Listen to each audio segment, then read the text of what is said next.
एक आदमी एक सुनसान टापू पर फंसा हुआ था। तभी उसे जमीन पर एक मोटी तार दिखती है। वह जल्दी से उसे खींचकर देखता है तो पता चलता है कि उस तार का एक सिरा समुद्र से जुड़ा है और दूसरा घने जंगल के अंदर जा रहा है। लेकिन वह जंगल बहुत खतरनाक है क्योंकि वहां इंसानों को मारने वाले डरावने जीव छिपे हुए हैं। जरा सी गलती उसकी जान ले सकती है। फिर भी टापू से बाहर निकलने का रास्ता ढूंढने के लिए वह आदमी उस तार के पीछे पीछे जंगल की ओर बढ़ता है। कुछ दूर जाने पर उसे जमीन पर एक पतली लोहे की तार दिखती है। वह समझ जाता है कि यह किसी ने पहले से बिछाया हुआ जाल है। अब सवाल यह था कि इस सुनसान टापू पर ऐसा जाल किसने लगाया। खतरे को समझते हुए वह बहुत सावधानी से उस तार को पार करने की कोशिश करता है। लेकिन जैसे ही वह आगे बढ़ता है उसके पैरों के नीचे से अचानक तेज आवाज आती है। अगले ही पल जोरदार झटका लगता है और एक नुकीली लकड़ी उसकी जांघ में घुस जाती है। दर्द इतना तेज होता है कि वह लगभग बेहोश हो जाता है। वह किसी तरह उस लकड़ी को निकालता है लेकिन खून और दर्द की वजह से आखिरकार बेहोश हो जाता है। जब उसे होश आता है तब तक रात हो चुकी होती है। चारों तरफ अजीब सा सन्नाटा और डरावना माहौल है। उसे महसूस होता है कि कोई उसे देख रहा है। तभी अचानक उसके शरीर पर बंधी रस्सियां कट जाती हैं और वह जमीन पर जोर से गिरता है। वह बहुत घायल होता है और सिर्फ एक धुंधली सी आकृति देख पाता है। फिर दोबारा बेहोश हो जाता है। कुछ समय बाद जब वह फिर से होश में आता है तो देखता है कि उसके हाथ पैर बिस्तर से कसकर बांधे गए हैं। उसके पास एक औरत खड़ी होती है जो उससे लगातार सवाल कर रही होती है। आदमी पूरी तरह उलझन में पड़ जाता है और जल्दी जल्दी बताता है कि वह हवाई जहाज दुर्घटना से बचा हुआ है और यहाँ एक 16 साल से चल रहे सिग्नल को ढूंढने आया है। ये सुनकर औरत थोड़ी शांत होती है। वह बताती है कि वह एक वैज्ञानिक है और 16 साल पहले समुद्र में मिशन के दौरान तूफान में फंस गई थी। इसी वजह से वह और उसकी टीम इस टापू पर फंस गए। उन्होंने बहुत समय तक बाहर की दुनिया को मदद के लिए संकेत भेजे लेकिन कभी कोई जवाब नहीं मिला। धीरे धीरे इस टापू पर अजीब और डरावनी घटनाएं होने लगीं और उसके सभी साथी एक एक करके मारे गए। यह कहते कहते वह अचानक चुप हो जाती है जैसे उसे कोई बहुत डरावनी बात याद आ गई हो। आदमी उसकी बातों को समझ नहीं पाता और सोचता है कि शायद वह लंबे समय से अकेले रहने की वजह से भ्रम में है। वह उसे समझाता है कि दोनों को मिलकर यहाँ से निकलना चाहिए लेकिन औरत साफ मना कर देती है। तभी अचानक बाहर से किसी डरावने जीव की तेज आवाज सुनाई देती है। आदमी को लगता है कि औरत डरकर छिप जाएगी लेकिन वह तुरंत बंदूक उठाकर बाहर की ओर दौड़ पड़ती है। जैसे ही औरत बाहर जाती है आदमी मौका देखकर अपनी जंजीर खोल लेता है। वह मेज पर रखे नक्शे और जरूरी कागज अपने बैग में डालता है और बंदूक उठाकर जल्दी से वहां से भागने लगता है। उसे पता है कि औरत के वापस आने से पहले उसे यहाँ से निकलना होगा लेकिन कुछ ही दूर जाने पर उसका सामना फिर से उसी औरत से हो जाता है जो शिकार करके वापस आ रही होती है। वह तुरंत समझदारी दिखाते हुए चुपके से उसके पीछे पहुंच जाता है लेकिन हैरानी की बात यह होती है कि बंदूक सामने होने के बावजूद भी औरत बिल्कुल नहीं डरती। उल्टा वह भी अपनी बंदूक उसी आदमी की तरफ तान देती है। असल में उस औरत जिसका नाम डैनी था उसे पहले से पता था कि बंदूक में एक भी गोली नहीं है। वह सिर्फ किसी तरह उस आदमी को रोकना चाहती थी क्योंकि वह बहुत अकेली थी। वह पूरे 16 साल से इस टापू पर अकेले जी रही थी। अब इतने समय बाद उसे कोई अपना जैसा इंसान मिला था तो वह उसे खोना नहीं चाहती थी। यह बात सुनकर आदमी को बहुत पछतावा होता है। वह डैनी से कहता है कि वह उसके साथ कैंप चले जहाँ उसके जैसे और भी लोग जिंदा हैं। वहाँ सब एक दूसरे का सहारा बन सकते हैं। लेकिन डैनी कोई जवाब नहीं देती। वह बस आखिरी बार इंसानों के साथ होने का एहसास महसूस करना चाहती है। डैनी की ये बात सुनकर आदमी थोड़ा हैरान रह जाता है लेकिन उसके पास रुकने का समय नहीं था क्योंकि सूरज डूबने वाला था। उसे पता था कि अंधेरा होते ही जंगल और ज्यादा खतरनाक हो जाएगा। वह जल्दी जल्दी वहां से निकलने लगता है। तभी अचानक जंगल में अजीब सी आवाजें गूंजने लगती हैं। ये वही रहस्यमयी फुसफुसाहट थी जिसके बारे में डैनी ने बताया था। अब इस खौफनाक जंगल से जिंदा बाहर निकलना उसके लिए सबसे बड़ी चुनौती बन जाता है। अब कहानी एक दूसरी औरत की तरफ मुड़ती है जो गर्भवती थी। यह उसका टापू पर पहली रात थी लेकिन सुबह उठते ही उसे पता चलता है कि उसके पेट में पल रहा बच्चा गायब हो चुका है। वह पूरी तरह घबरा जाती है। तभी जंगल की तरफ से एक छोटे बच्चे के रोने की आवाज आती है। वह जानती थी कि जंगल में खतरनाक और जानलेवा जीव छिपे हुए हैं लेकिन अपने बच्चे को ढूंढने के लिए वह उस आवाज के पीछे पीछे चल पड़ती है। रास्ते में उसे एक अजीब नजारा दिखता है। एक गंजा आदमी बीच रास्ते में में बैठा हुआ जैसे कोई भविष्यवाणी कर रहा हो। उसकी बातें उस औरत क्लेयर को बिल्कुल समझ नहीं आती। वह ज्यादा ध्यान न देकर आगे बढ़ती है। थोड़ी दूर जाने पर उसे और भी हैरानी होती है। घने जंगल के बीच एक बच्चे का पालना रखा हुआ होता है। इस सुनसान टापू पर ऐसा कैसे हो सकता है, यह सोचकर वह डर जाती है। फिर भी हिम्मत करके वह उस पालने पर रखे कपड़े को हटाती है, लेकिन अंदर का नजारा देखकर उसके होश उड़ जाते हैं। वहां बच्चे की जगह सिर्फ मांस के टुकड़े पड़े होते हैं। यह देखकर वह पूरी तरह टूट जाती है। तभी उसके साथी समय पर वहां पहुंच जाते हैं और उसे संभालते हैं। सभी को लगता है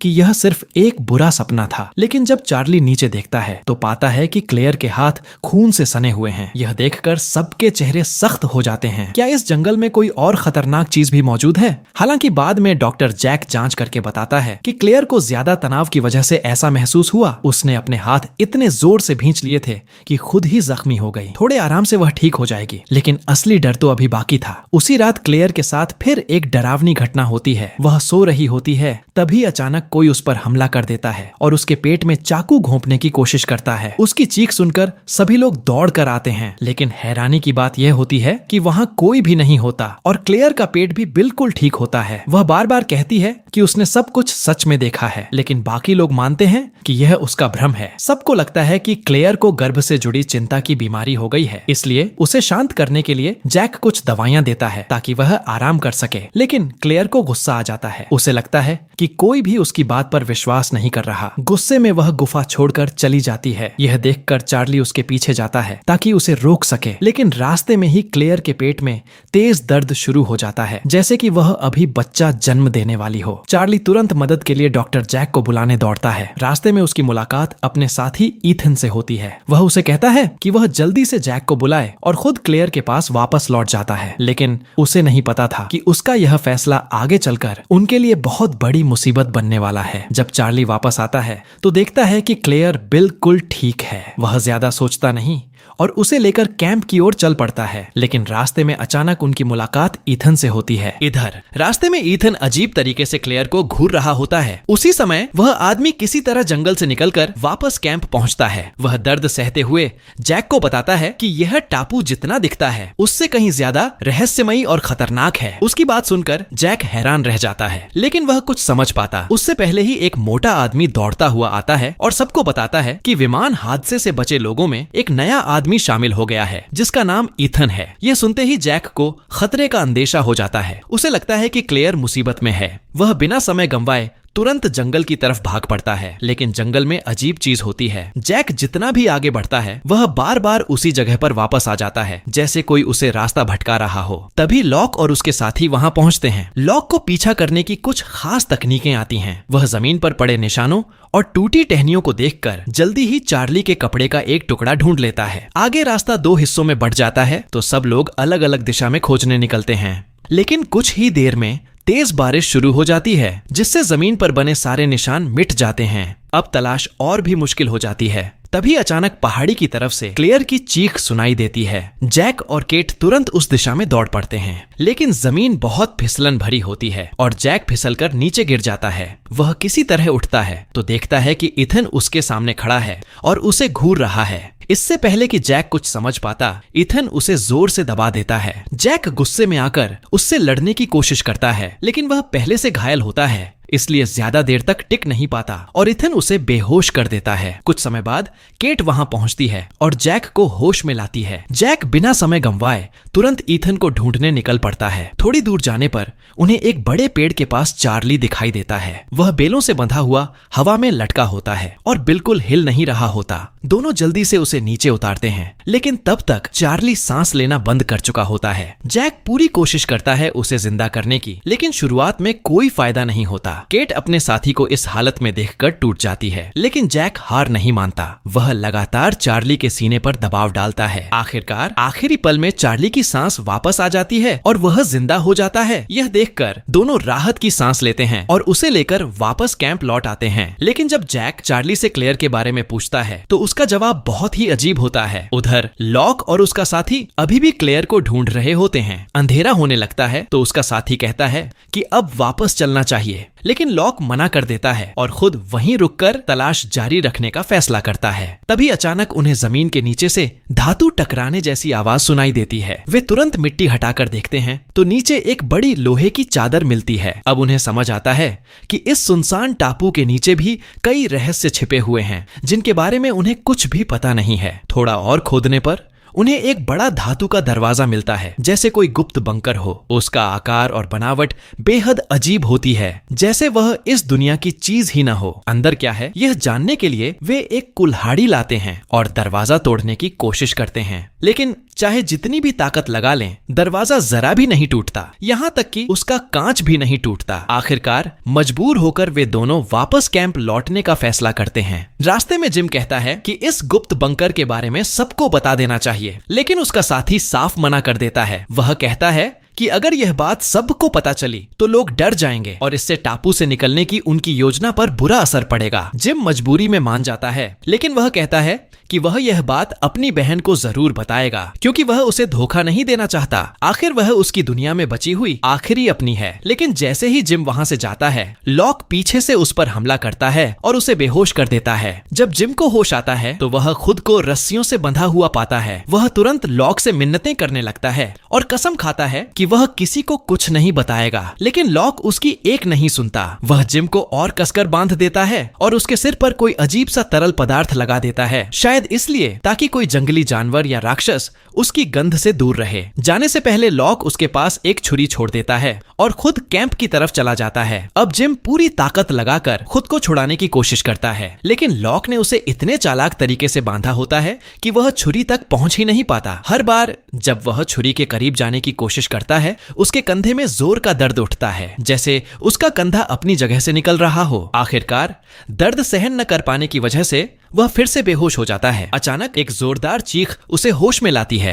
ध्यान से सुनने पर उसे पता चलता है कि यह उसकी बहन की आवाज है। आसपास से डरावनी गुर्राहट भी सुनाई दे रही होती है, जैसे कोई खतरनाक जीव उसकी बहन के करीब आ रहा हो। अब जिम दर्द की परवाह किए बिना खुद को छुड़ाने की कोशिश करता है, चाहे उसका हाथ टूट जाए या कंधा निकल जाए, लेकिन उसे अपनी बहन को बचाना है। आखिरकार वह किसी तरह छुरी तक पहुंच जाता है और रस्सियां काट देता है। फिर वह पूरी ताकत से अपनी बहन की तरफ दौड़ता है। जैसे ही वह पहुंचता है, ठीक आखिरी पल में वह अपनी बहन को उस खतरनाक जीव से बचा लेता है। वह उसका हाथ पकड़कर उल्टी दिशा में भागने लगता है, लेकिन वह जीव उनका पीछा नहीं छोड़ता। जब लगता है कि अब वे पकड़े जाएंगे तो दोनों एक घने जंगल में छिप जाते हैं और किसी तरह अपनी जान बचा लेते हैं। कुछ देर बाद जब बाहर की आवाजें शांत हो जाती हैं, तो जिम हिम्मत करके बाहर झांकता है। उसे लगता है कि खतरा टल गया है और वह राहत की सांस लेता है, लेकिन असली खतरा तो अभी शुरू हुआ था। जैसे ही दोनों कैंप लौटने का सोचते हैं, अचानक पीछे से तेज आवाज आती है। एक बड़ा पेड़ जड़ से उखड़ जाता है और दोनों सीधे उस खतरनाक जीव की नजर में आ जाते हैं। अब वे जितनी भी तेजी से भागते हैं, फिर भी उस राक्षस से बच नहीं पाते। अचानक वह जीव जिम की बहन को हवा में उठा लेता है।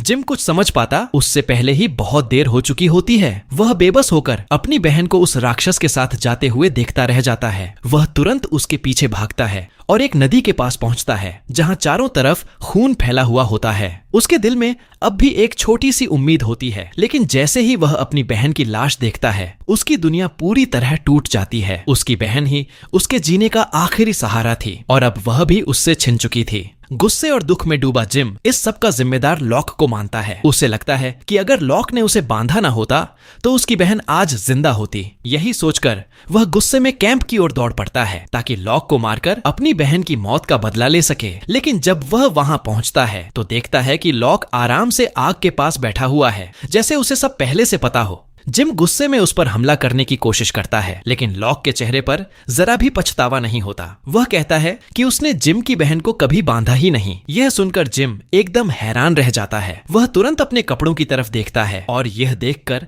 दंग रह जाता है कि उसके कपड़ों पर खून का एक भी निशान नहीं है, जबकि उसने खुद अपनी बहन की लाश को छुआ था। अब जिम पूरी तरह उलझ जाता है कि आखिर सच क्या है। तभी अचानक जिम को थोड़ी दूर से अपनी बहन की आवाज सुनाई देती है। ऐसा लगता है कि वह कभी जंगल में गई ही नहीं और न ही किसी राक्षस ने उसे मारा। यह देखकर जिम पूरी तरह हिल जाता है। पहले तो उसे लगता है कि शायद वह पागल हो गया है, लेकिन फिर उसे अपने सिर पर लगाए गए उस अजीब तरल की याद आती है। उसे शक होता है कि यह सब लॉक की वजह से हो रहा है, लेकिन लॉक साफ कहता है कि वह तो बस एक साधारण दवा थी। अब जिम पूरी तरह उलझ जाता है। उसे समझ ही नहीं आता कि सच क्या है और झूठ क्या। उसे ऐसा लगने लगता है कि वह इस टापू पर अपनी समझ खोता जा रहा है। क्या इस जंगल में कोई ऐसा राक्षस है जो इंसान के दिमाग से खेल सकता है? अब कहानी एक और आदमी की तरफ जाती है। वह बस टापू पर एक कॉमिक किताब जला रहा होता है, लेकिन जैसे ही वह किताब जलती है, उसमें बना हुआ राक्षस असली दुनिया में आ जाता है और उसके बेटे को पकड़कर जंगल में ले जाता है। जब वह आदमी वहां पहुंचता है तो जो नजारा देखता है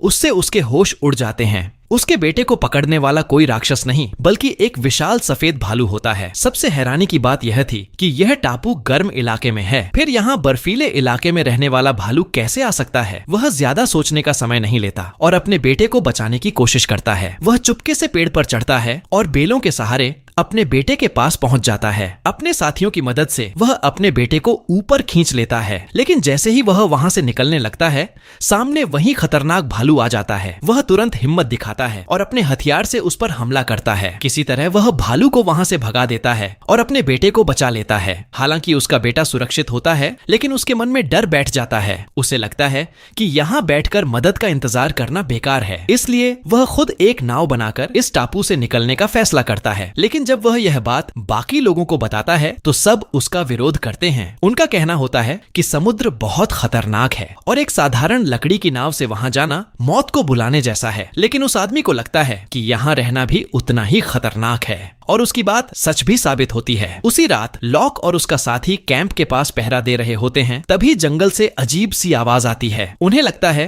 कि फिर कोई राक्षस आ गया है, लेकिन इस बार जंगल से कोई राक्षस नहीं बल्कि एक इंसान बाहर आता है और वह होती है क्लेयर। सब हैरान रह जाते हैं क्योंकि क्लेयर को पहले एक रहस्यमयी आदमी जंगल में ले गया था, लेकिन अब वह बिल्कुल सही सलामत वापस आ गई है। यह देखकर सबको शक होता है। उन्हें यकीन नहीं होता कि एक गर्भवती औरत ऐसे ही वहां से बचकर आ सकती है। जब जैक उससे पूछता है कि उसके साथ क्या हुआ, तो पता चलता है कि उसे टापू पर बिताए समय की कोई याद ही नहीं है। अब सब और ज्यादा उलझन में पड़ जाते हैं। वे तय करते हैं कि इस रहस्य को समझने के लिए उन्हें और सबूत ढूंढने होंगे, लेकिन तभी एक और खतरा सामने आ जाता है। वह रहस्यमयी आदमी खुद सामने आता है और चार्ली को धमकी देता है कि अगर उसने क्लेयर को जंगल में नहीं लाया तो वह हर दिन एक एक करके सभी बचे हुए लोगों को मार देगा। अब इन लोगों के सामने दो खतरे थे, एक जंगल के राक्षस और दूसरा यह रहस्यमयी इंसान। वे समझ जाते हैं कि अब चुप बैठने से काम नहीं चलेगा, इसलिए वे कैंप के चारों तरफ जाल बिछाते हैं, आग जलाते हैं और हर 10 कदम पर एक आदमी पहरे पर खड़ा करते हैं। पूरा एक दिन और एक रात तक वे ऐसे ही सतर्क रहते हैं, लेकिन फिर भी अगली सुबह एक भयानक घटना हो जाती है।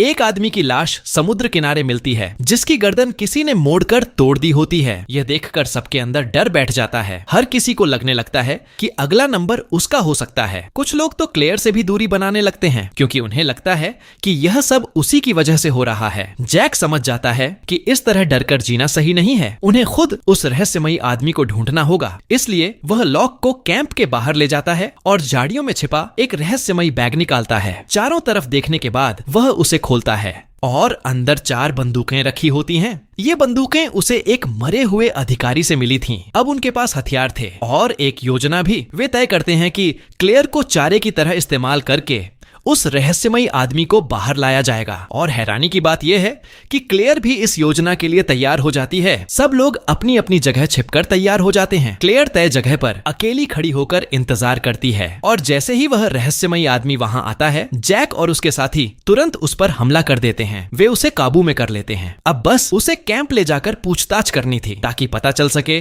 कि उसने क्लेयर को क्यों अगवा किया था। लेकिन तभी अचानक गोली चलने की आवाज आती है और वह रहस्यमयी आदमी वहीं ढेर हो जाता है। सब चौंक जाते हैं क्योंकि उसे मारने वाला कोई और नहीं बल्कि सबसे डरपोक समझा जाने वाला चार्ली होता है। चार्ली कई बार उस आदमी की वजह से मरते मरते बचा था और ऊपर से उसने क्लेयर को भी अगवा किया था। अब उसके अंदर का गुस्सा फूट पड़ा था, इसलिए उसने बिना सोचे समझे उसे खत्म कर दिया। जब बाकी लोगों को यह पता चलता है तो वे उसे दोष नहीं देते, बल्कि अब सब मिलकर इस टापू से निकलने का कोई और रास्ता ढूंढने का फैसला करते हैं। लेकिन उन्हें यह नहीं पता था कि यह टापू जितना साधारण दिखता है, असल में उससे कहीं ज्यादा रहस्यमयी है और जंगल के अंदर छिपे खतरों से उनकी शांति बहुत जल्द टूटने वाली है। अब कहानी एक नए इंसान की तरफ मुड़ती है। एक गरीब लड़का अपनी किस्मत बदलने वाला था। वह हाथ में लॉटरी टिकट पकड़े टीवी की तरफ टकटकी लगाए देख रहा था। जैसे ही आखिरी नंबर घोषित होता है, उसे अचानक दिल का दौरा पड़ जाता है और वह जमीन पर गिर जाता है, क्योंकि उसने लॉटरी जीत ली थी और वो भी पहली बार टिकट खरीदकर। उसे पूरे 160 मिलियन डॉलर का इनाम मिला था। लेकिन उसकी खुशी ज्यादा देर तक नहीं टिकती। अभी वह अपने परिवार को छुट्टियों पर ले जाने की बात कर ही रहा होता है कि अचानक उसके दादाजी की तबीयत बिगड़ती है और उनकी मौत हो जाती है। शुरू में वह इसे सिर्फ एक संयोग मानता है। दादाजी के अंतिम संस्कार के बाद वह अपनी माँ के लिए एक सरप्राइज प्लान करता है। वह उन्हें आंखों पर पट्टी बांधकर नई जगह ले जाता है। लेकिन जैसे ही उसकी माँ गाड़ी से उतरती है, उनका पैर मुड़ जाता है। अब बदकिस्मती यहीं नहीं रुकती। अचानक वहाँ अजीब सी बदबू फैलने लगती है। लड़का ऊपर देखता है तो पाता है कि उसका नया खरीदा हुआ महल बिना किसी वजह के आग में जल रहा है। घबराकर वह पुलिस को फोन करने की कोशिश करता है, लेकिन फोन मिलाने से पहले ही पुलिस वहां पहुंच जाती है और उसे पकड़ लेती है। बाद में पता चलता है कि लोगों ने उसे गलत फहमी में ड्रग तस्कर समझ लिया था, इसलिए पुलिस आई थी। अब लगातार हो रही इन अजीब घटनाओं से वह परेशान हो जाता है। उसे लगने लगता है कि शायद यह पैसा शापित है, लेकिन फिर वह सोचता है कि लॉटरी तो और लोगों ने भी जीती है, उनके साथ तो ऐसा कुछ नहीं हो रहा। तभी उसे अचानक उन जीतने वाले नंबरों की याद आती है। क्या ऐसा हो सकता है कि वही नंबर किसी तरह अशुभ हो? पहले तो उसे यह बात बेकार लगती है, लेकिन तभी एक और हादसा हो जाता है। अब उसे यकीन हो जाता है कि जहां भी वह जाता है उसके साथ कुछ न कुछ गलत जरूर होता है। इस रहस्य को समझने के लिए वह अकेले एक मानसिक अस्पताल पहुंचता है। वहां वह अपने उस दोस्त से मिलता है जिसने उसे यह नंबर बताए थे, लेकिन उसका दोस्त उसे पहचानता तक नहीं और बस लगातार वही नंबर दोहराता रहता है। जैसे ही लड़का उसे बताता है कि उसने उन नंबरों से लॉटरी जीत ली है, उसका दोस्त अचानक होश में आ जाता है। वह घबराकर उसे तुरंत ऑस्ट्रेलिया जाने को कहता है और एक आदमी टॉमी से मिलने को बोलता है। लड़का हैरान होता है, लेकिन सच जानने के लिए वह ऑस्ट्रेलिया पहुंच जाता है। वह टॉमी के घर जाता है, लेकिन पता चलता है कि टॉमी की मौत हो चुकी है। हालांकि उसकी पत्नी उसे सब कुछ बताती है। वह कहती है कि टॉमी पहले एक निगरानी चौकी पर काम करता था। एक दिन उसे रेडियो पर एक रहस्यमयी आवाज सुनाई दी जो बार बार कुछ नंबर दोहरा रही थी। शुरू में उसने इसे नजरअंदाज कर दिया, लेकिन बाद में एक मेले में उसने एक खेल में भाग लिया जहां एक बर्तन में रखी बीन्स की संख्या का अंदाजा लगाना था। और हैरानी की बात यह थी कि उसने बिल्कुल सही संख्या बता दी। असल में उस रहस्यमयी नंबरों का असर बहुत भयानक था। टॉमी ने भी उन्हीं नंबरों की वजह से इनाम जीता था, लेकिन उसी रात उसका भयानक एक्सीडेंट हो गया। उसकी पत्नी की एक टांग चली गई, जबकि टॉमी को एक खरोंच तक नहीं आई। लेकिन असली डर तो उसके बाद शुरू हुआ। जहां जहां भी टॉमी जाता, वहां उसके आसपास के लोगों के साथ कोई न कोई हादसा जरूर हो जाता, जैसे वह खुद बदकिस्मती का कारण बन गया हो। आखिरकार इस सब से परेशान होकर टॉमी ने खुद को गोली मारकर अपनी जिंदगी खत्म कर ली, ताकि यह बुरा सिलसिला यहीं रुक जाए। यह कहानी सुनकर उस लड़के के रोंगटे खड़े हो जाते हैं। वह तय करता है कि वापस जाकर इस बारे में सोचेगा, लेकिन रास्ते में ही उसका विमान हादसे का शिकार हो जाता है और वह कई लोगों के साथ उसी रहस्यमयी टापू पर फंस जाता है। हैरानी की बात यह थी कि जैसे ही वह टापू पर पहुंचा, उसकी बदकिस्मती जैसे गायब हो गई। उसे लगा कि अब सब ठीक हो गया है और बस मदद का इंतजार करना है। लेकिन एक दिन उसे उस आदमी की डायरी में फिर से वही डरावने नंबर दिखाई देते हैं। अब वह सच्चाई जानने के लिए अकेले जंगल में निकल पड़ता है। उसे उस फ्रांसीसी औरत को ढूंढना था जो इस टापू पर पहले से रह रही थी। वह तार के सहारे घने जंगल में जाता है और बहुत मुश्किलों के बाद उससे मिलता है। शुरू में औरत उस पर शक करती है, लेकिन जैसे ही वह उन नंबरों का जिक्र करता है, वह शांत हो जाती है। वह बताती है कि 16 साल पहले उनकी रिसर्च टीम को रेडियो पर यही नंबर सुनाई दिए थे। उनका मतलब जानने के लिए उन्होंने अपना रास्ता बदल दिया, लेकिन इसी चक्कर में वे इस टापू पर फंस गए। आज तक उन्हें नहीं पता कि उन नंबरों का असली मतलब क्या है। बस इतना पता है कि इनका इस टापू से गहरा संबंध है। इधर लॉक और जिम को भी एक रहस्यमयी बंकर मिलता है, लेकिन वह इतना मजबूत होता है कि लाख कोशिशों के बाद भी वे उसे खोल नहीं पाते। वे वापस लौटने का फैसला करते हैं, लेकिन किसी की नजर उस बंकर के किनारे पर नहीं जाती जहां वही रहस्यमयी नंबर लिखे होते हैं। अब साफ था, इस टापू का सच जानने के लिए उस बंकर को खोलना बहुत जरूरी है। कुछ समय बाद दो बचे हुए लोग एक अजीब मशीन जैसी संरचना देखते हैं। उसमें एक दरवाजा तो होता है, लेकिन न कोई ताला न कोई हैंडल। ऐसा लगता है जैसे उसे इस तरह बनाया गया है कि कोई अंदर जा ही न सके। लेकिन सवाल वही था, इस सुनसान टापू पर इतनी आधुनिक चीज आई कहां से? इसका जवाब जानने के लिए वे विमान के टूटे हुए हिस्सों से एक भारी हथौड़ा बनाते हैं और दरवाजा तोड़ने की कोशिश करते हैं। लेकिन जैसे ही वे जोर से वार करते हैं, दरवाजे का कांच तक नहीं टूटता, उल्टा उनका बनाया हुआ हथियार ही टूट जाता है। यह देखकर लॉक गुस्से में आ जाता है और दरवाजे पर बार बार वार करने लगता है। तभी उसका साथी उसे रोकता है और लॉक को पता चलता है कि उसका पैर बुरी तरह घायल हो चुका है। लेकिन सबसे अजीब बात यह थी कि उसे बिल्कुल दर्द ही महसूस नहीं हो रहा था। वह सुई चुभोकर देखता है, आग से जलाकर देखता है, लेकिन उसे कोई एहसास नहीं होता। अब उसे यकीन हो जाता है कि इस रहस्यमयी बंकर का इससे कोई न कोई संबंध जरूर है। इसी बीच अचानक ऊपर से आवाज आती है और एक विमान आसमान से गुजरता हुआ दिखाई देता है। यह देखकर लॉक को उम्मीद की एक किरण नजर आती है। वह खुश होकर अपने साथी की तरफ मुड़ता है, लेकिन अगले ही पल उसकी खुशी डर में बदल जाती है। वह देखता है कि जिम खून से लथपथ खड़ा है और कुछ अजीब शब्द बार बार दोहरा रहा है। लॉक कुछ समझ पाता उससे पहले ही उसके सामने एक और चौंकाने वाला दृश्य आता है। वह खुद को एक व्हील चेयर पर बैठा हुआ देखता है और उसके दोनों पैर बेकार हो चुके होते हैं। असल में जो कुछ लॉक ने देखा था वह सिर्फ एक बुरा सपना था, लेकिन लॉक इसे सिर्फ सपना मानने को तैयार नहीं था, क्योंकि उसे महसूस हो रहा था कि उसके पैरों की संवेदना धीरे धीरे खत्म हो रही है। अगली सुबह वह जिम के पास जाता है और कहता है कि उसे अपने सपने में दिखे विमान को ढूंढना होगा, लेकिन जिम उसे पागल समझता है और कहता है कि उसे कैंप में रहकर आराम करना चाहिए। तभी लॉक ऐसी बात बता देता है जिसे सुनकर जिम दंग रह जाता है। लॉक बताता है कि टेरेसा जिम की दादी थीं और बचपन में जिम की शरारत की वजह से वह सीढ़ियों से गिरकर मर गई थीं। यह जिम की जिंदगी का सबसे बड़ा दुख था और उसने यह बात कभी किसी को नहीं बताई थी। लेकिन लॉक को यह सब कैसे पता था? अब जिम को भी लॉक की बातों पर भरोसा होने लगता है। वह उसके साथ उस विमान को ढूंढने के लिए तैयार हो जाता है। रास्ते में लॉक अचानक रुक जाता है और पेड़ से एक हार निकालता है। पहले उन्हें लगता है कि यह किसी और बचे हुए इंसान का होगा, लेकिन जैसे ही लॉक बेल को खींचता है, पेड़ से एक लाश नीचे गिरती है जिसके दांतों में सोना जड़ा होता है और उसकी जेब में एक पिस्तौल भी मिलती है। यह देखकर वे हैरान रह जाते हैं, क्योंकि वह आदमी उनके विमान का यात्री नहीं था। तो फिर वह इस टापू पर कैसे पहुंचा? इसी उलझन में वे आगे बढ़ते हैं और अचानक लॉक को अपने सपने वाला विमान दिखाई दे जाता है। लेकिन वह विमान बहुत पुराना लगता है, उस पर काई जमी होती है, यानी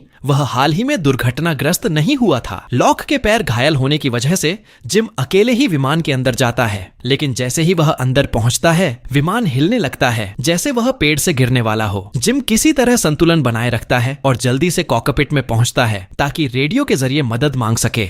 तभी अचानक विमान फिर से जोर जोर से हिलने लगता है। लॉक नीचे से चिल्लाता है कि वह तुरंत बाहर निकल आए, लेकिन उसी समय रेडियो पर किसी की आवाज सुनाई देती है। जिम कुछ बोल ही पाता उससे पहले विमान संतुलन खो देता है और जोर से जमीन पर गिर जाता है। लॉक दर्द भूलकर तुरंत जिम को बाहर निकालता है और उसे उठाकर कैंप की तरफ दौड़ता है, लेकिन इस बार वह उसे बचा नहीं पाता। जिम की चोटें बहुत गहरी थीं और आखिरकार उसकी मौत हो जाती है। यह देखकर लॉक पूरी तरह टूट जाता है। वह खुद को दोषी मानते हुए जोर जोर से रोने लगता है। दरअसल लॉक पहले से ही एक ऐसा इंसान था जिसके पैर काम नहीं करते थे, लेकिन इस टापू पर आने के बाद वह चमत्कारिक तरीके से चलने लगा था। उसे लगता था कि इस टापू में कोई जादुई ताकत है, लेकिन अब उसने अपने दोस्त को खो दिया और उसके पैर फिर से बेकार होने लगे। वह पूरी तरह टूटने के कगार पर होता है। तभी अचानक उस बंकर के दरवाजे के पास एक चमकदार सफेद रोशनी दिखाई देती है। यह रोशनी जैसे उसके लिए एक नई उम्मीद बनकर आती है। इधर दूसरी तरफ कुछ लोग एक बहुत खतरनाक काम कर रहे होते हैं। एक आदमी बहुत सावधानी से विस्फोटक बम उठाता है। वह उसे अपने गीले कपड़ों में लपेटता है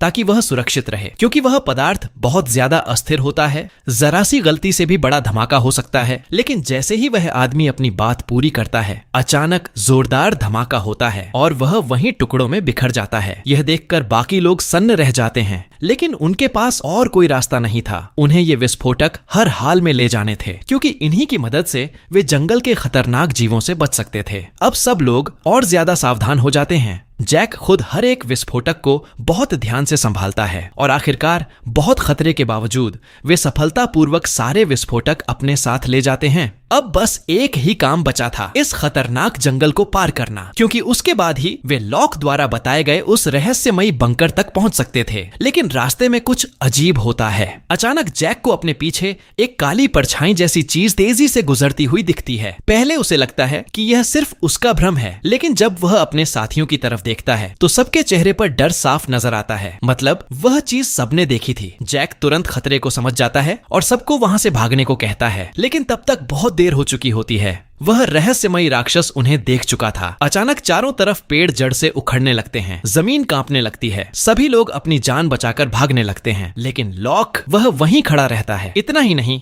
उसके चेहरे पर डर की जगह अजीब सी खुशी होती है और वह उस राक्षस की तरफ बढ़ने लगता है। जैक यह देखकर घबरा जाता है और उसे बचाने के लिए वापस दौड़ता है, लेकिन तब तक राक्षस जमीन के अंदर से निकलकर लॉक को पकड़ लेता है और उसे घसीटते हुए अपने बिल की तरफ ले जाने लगता है। जैक पूरी ताकत लगाकर लॉक को पकड़ लेता है और किसी तरह उसे खींचकर बचा लेता है, लेकिन राक्षस की ताकत बहुत ज्यादा होती है और ऐसा लगता है कि अब जैक भी उसके साथ खींच जाएगा। तभी केट सही समय पर आती है और बिना सोचे समझे बम उस गड्ढे में फेंक देती है। अगले ही पल जोरदार धमाका होता है और वह राक्षस काले धुएं जैसी परछाई बनकर गायब हो जाता है। चारों तरफ फिर से सन्नाटा छा जाता है, लेकिन सबसे अजीब बात यह थी कि लॉक खुश नहीं था, बल्कि उसके चेहरे पर निराशा थी, जैसे वह चाहता ही नहीं था कि वह राक्षस वहां से जाए। उधर दूसरी तरफ उस आदमी द्वारा बनाई गई लकड़ी की नाव आखिरकार समुद्र में उतार दी जाती है। अब यही उनकी आखिरी उम्मीद थी। अगर समुद्र में उन्हें कोई जहाज मिल गया तो वे इस डरावने टापू से हमेशा के लिए निकल सकते थे। लेकिन रात गहराती जाती है और दूर दूर तक कोई जहाज नजर नहीं आता। सबकी उम्मीद टूटने लगती है। तभी अचानक उनके रडार पर हलचल होती है। पास में कोई अनजान चीज दिखाई देती है। वे बिना समय गंवाए आसमान में सिग्नल फ्लेयर छोड़ते हैं। कुछ ही देर में उन्हें जवाब मिलता है। एक नाव उनकी तरफ बढ़ रही होती है। सबके चेहरों पर खुशी छा जाती है। उन्हें लगता है कि अब वे बच जाएंगे, लेकिन जैसे ही वह नाव पास आती है, हालात अचानक बदल जाते हैं। नाव पर मौजूद लोग कहते हैं कि अगर उन्हें बचना है तो उस आदमी को अपना बेटा उन्हें सौंपना होगा। यह सुनकर सब सन्न रह जाते हैं। जॉन को कुछ गड़बड़ लगती है। वह चुपके से अपनी बंदूक निकालने की कोशिश करता है, लेकिन इससे पहले कि वह कुछ कर पाता, उसे गोली मारकर समुद्र में गिरा दिया जाता है। बाकी लोग उसे बचाने के लिए दौड़ते हैं, लेकिन तभी हमलावर मौका देखकर उस आदमी के बेटे को छीन लेते हैं और जाते जाते एक बम फेंक देते हैं, जिससे उनकी पूरी नाव उड़कर नष्ट हो जाती है। इधर लॉक की अगुवाई में बाकी लोग आखिरकार उस रहस्यमयी बंकर तक पहुंच जाते हैं। वे चारों तरफ बम लगाते हैं और एक तार के जरिए उसे उड़ाने की तैयारी करते हैं। सब कुछ तैयार हो जाता है। तभी अचानक उस मोटे आदमी की टॉर्च हाथ से गिर जाती है। जैसे ही वह उसे उठाने के लिए झुकता है, उसकी नजर बंकर पर पड़ती है और वह डर से कांप उठता है, क्योंकि बंकर की दीवार पर वही रहस्यमयी नंबर लिखे होते हैं, वही नंबर जो अब तक हर बुरी घटना से जुड़े हुए थे। वह तुरंत सबको रोकने की कोशिश करता है और कहता है कि यह जगह अशुभ है, लेकिन लॉक उसकी एक नहीं सुनता और सीधे बम का फ्यूज जला देता है। वह आदमी घबराकर उसे बुझाने की कोशिश करता है, लेकिन उसे अंदाजा नहीं होता कि बम कभी भी फट सकता है। तभी जैक तुरंत उसे खींचकर दूर ले जाता है और अगले ही पल जोरदार धमाका होता है। बंकर का दरवाजा टूट जाता है और जब वे उसे हटाकर अंदर देखते हैं तो उनके होश उड़ जाते हैं। अंदर एक गहरा अंधेरा गड्ढा होता है जिसका कोई अंत नजर नहीं आता। शायद इसी के अंदर छिपे हैं इस टापू के सारे रहस्य, जंगल के राक्षस और वह सच जो अब तक उनसे छिपा हुआ था।